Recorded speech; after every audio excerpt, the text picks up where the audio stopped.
Hello everyone and welcome to the Literacy Central language tutorial. This is Meghna and today we are going to talk about comma use. So let's dive in. So what is comma?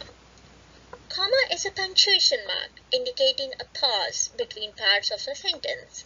It is also used to separate items in a list and to mark the place of thousands in a large numeral. A comma is used in many contexts and languages, and now we know that it is used mainly to separate parts of a sentence, such as clauses and items in a list, particularly when there are three or more items listed. Comma customarily indicate a brief pause, but they are not as final as periods.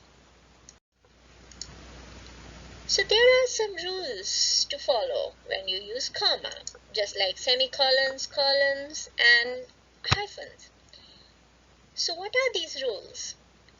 Use a comma before a coordinating conjunction, for example as and, but, yet, so, or nor, for, when it joins two complete ideas or independent clauses.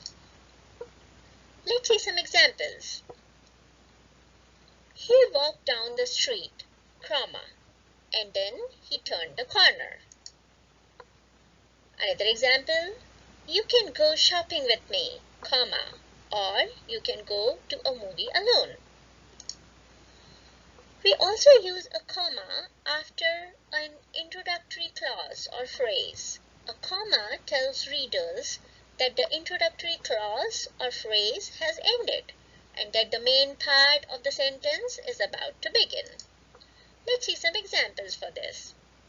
When you read this sentence here, when Evan was ready to iron, comma, his cat tripped on the car. Near a small stream at the bottom of the canyon, comma, park rangers discovered a gold mine. Use a comma to separate. A series is a group of three or more items having the same function and form in the sentence. Let's see some example for this one. For example, look at this sentence. We bought apples, comma, peaches, comma, and bananas today. So in this sentence, you can see there is a series of words, apples, peaches, and banana. So we use comma to separate each item in the series. Let's see one more example. Mary promised that she would be a good girl, comma, that she would not bite her brother, comma, and that she would not climb onto the television. So in this example, you can see there is a series of clauses. And what are these clauses? Mary promised that she would be a good girl, clause 1. That she would not bite her brother, clause 2. And that she would not climb onto the television. To separate these clauses, we use comma. Also, when a speaker in a sentence names the person to whom he is speaking, this addressing of his audience is called direct address. This direct address is indicated using a comma or commas, depending upon its placement within the sentence. Let's see some example for this one. I think, comma, John, comma, you are wrong. John, comma, I think you are wrong. So here you can see when you are addressing someone, when you put the direct address. This direct address is indicated using these commas here. Another example, I think you are wrong, comma, John. You also use comma when you use a dialogue in a sentence. So what is dialogue? Dialogue between two or more people.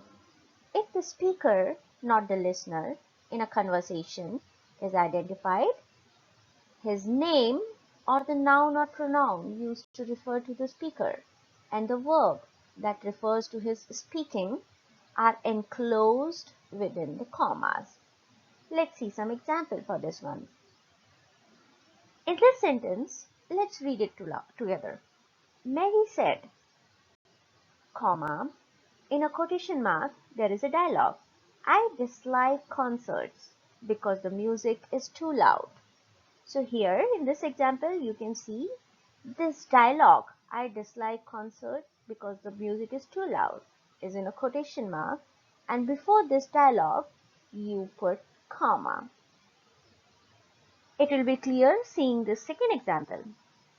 In this second sentence, I dislike concerts because the music is too loud, comma, she said.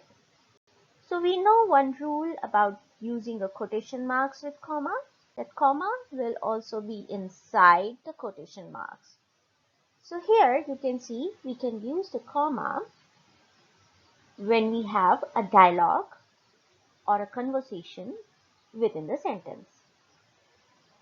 We also use comma in dates. The year is set off from the rest of the sentence with a pair of commas.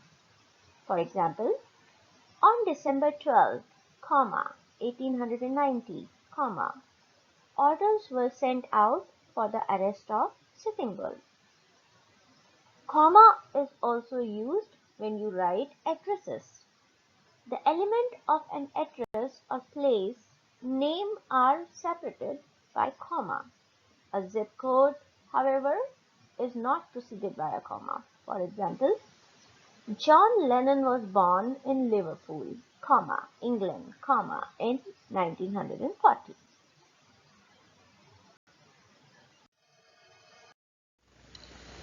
So what are the rules when you write titles?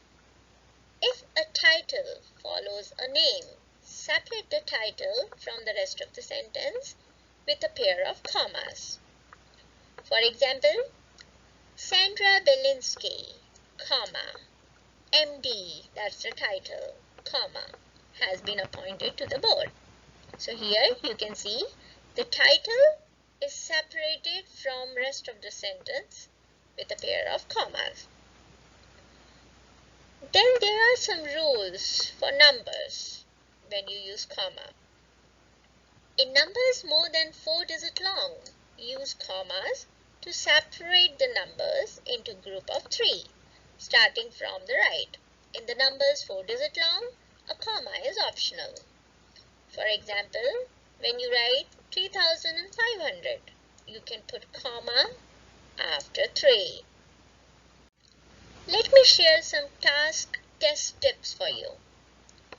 When you are given a question with respect to a use of comma, read a sentence out loud to see if you hear a pause. And before you insert a comma, be sure that you can base your decision on the comma rule.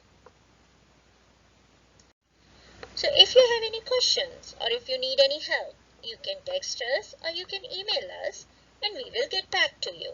Thank you.